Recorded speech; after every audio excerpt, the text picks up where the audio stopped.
often been accused of being too sensitive or overly emotional? And do you often feel misunderstood? And sometimes these feelings culminate into a feeling of anxiety, depression, or hypersensitivity. That's the way that most empaths feel. And the thing is that a lot of empaths don't understand the gift that they have as an empath.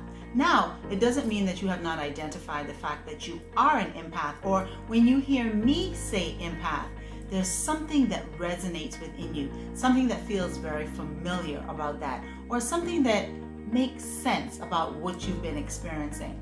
And so if this makes sense to you, if you feel some resonance with this, if you've been wondering lately why you are so sensitive and why you feel things so deeply on an emotional level, well, I want to help you to understand that. Not only do I want to help you to understand your gift, but I also want to help you to tap into how you can utilize your empathic gift to your benefit and effectively.